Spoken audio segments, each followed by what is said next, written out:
nakain ka ng maayos doon. Along this travel going to this wilderness, naghanap ka ng tubig, naghanap ka ng makain. But in the Elim, there are springs, a lot of springs waiting for you there. Sikapin mo kung talagang uhaw na uhaw ka na, hirap ka na. Kung hirap ka na, Sister Chris, na doon sa kinalalagyan mong Mara, bitter, then sikapin mo makausad ka going to Elim because there are springs of water there. There are palm trees waiting there na pwede mong kainin para maging mabusog ka. Hello? Kung hirap ka na sa trabaho mo, Brother Manny, during those years that you were in Mara, ang pait na dinadanas mo. But when God started to move you to another stage, which is Elim, the springs of water are waiting there. Para maging maayos ang trabaho mo. See, ang journey natin, we don't know, hindi natin alam kung hindi mo i-analyze, marami tayong dadaanan.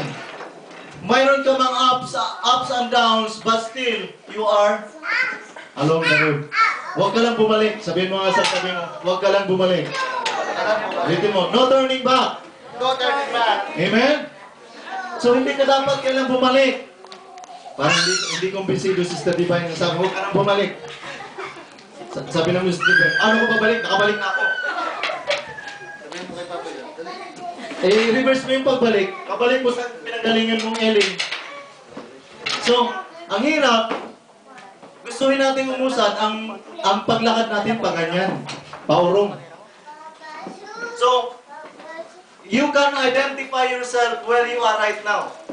Saan ka na ba sa journey na ito? Nakatawid ka na ba sa dagat? Nandun ka ba sa pait na buhay? Sabi ni Sister Josie, nandito ako sa pait, Pastor. Papunta na ako sa Elim, malapit na. Ang pait na wala yung asawa dito.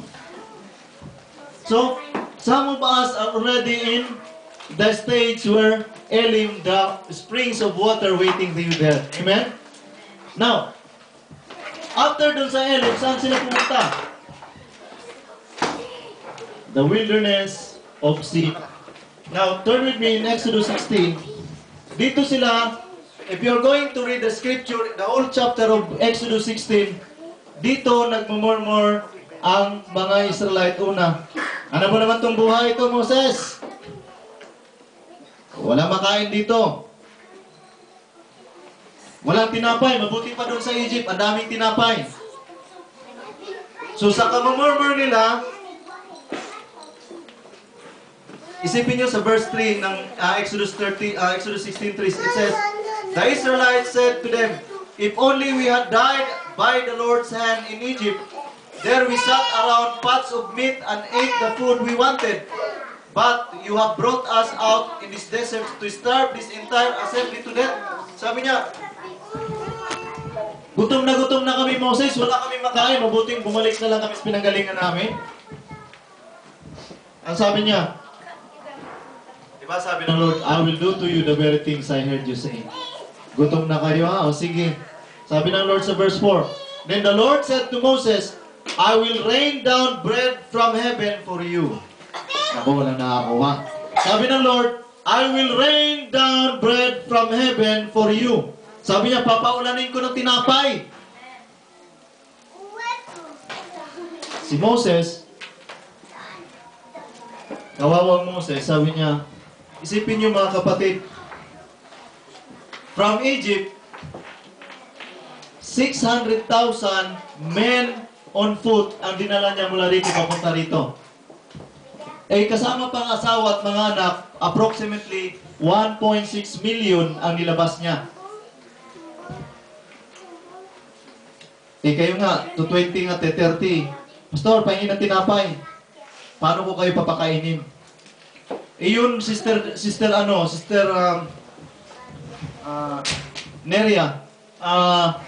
Nerissa, isa't kalahating milyon nangihingi ng tinapay, paano ko ibibigay yun?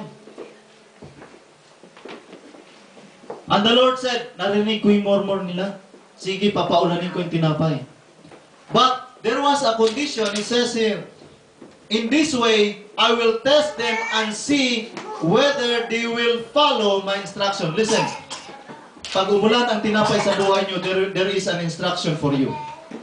Ibig sabihin, pag umulan ng tinapay, umulan ng provision, there is an instruction. Ano ang dapat yung gawin para doon? If you will miss the instruction, you will miss the rest of the blessing. Ang ginawa nila, sabi ng Lord, sabi niya rito, kumuha lang kayo ng enough para sa makain nyo sa buong araw.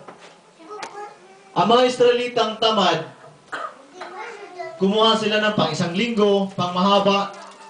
So the thing that they have collected when the bread, nung nagkaroon ng mana, ang iba inaamag, nangangamoy. What does it mean?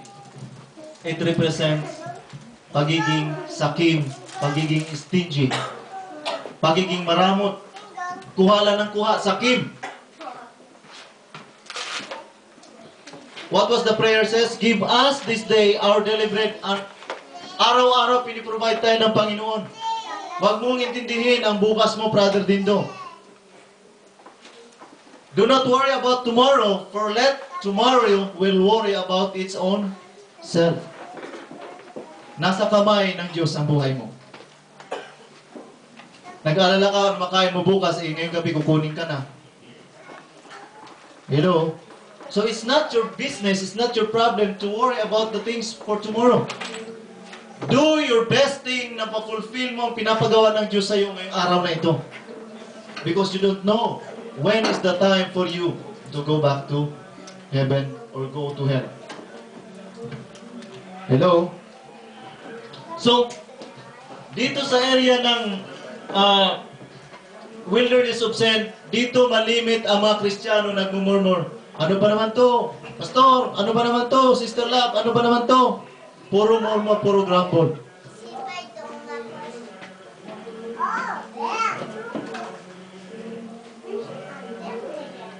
And after this area, they went to called Rephidim. In Exodus 17, verse 8 to 16,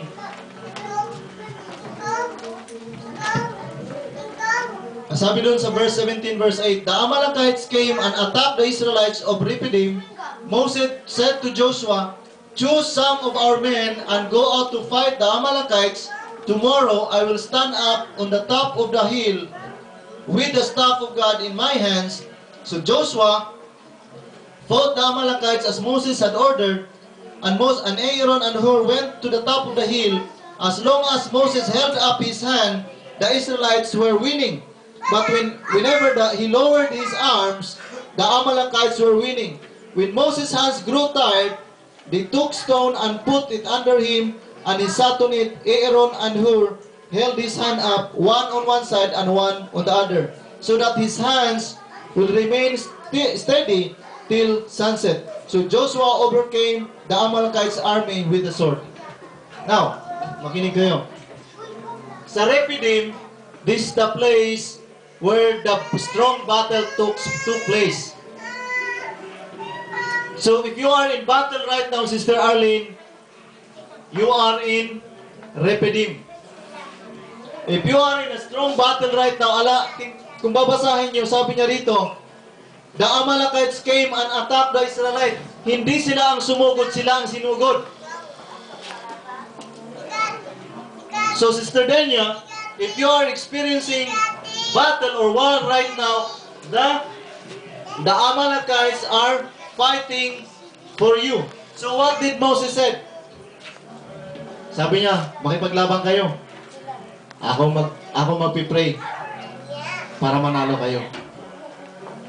You need somebody to pray and stand for your battle.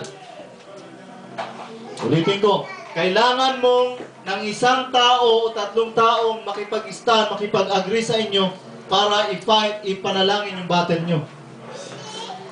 So when Moses sent 1,000 men to fight the Amalekites, he prayed, Lord, manalo kami sa battle ngayon. Praise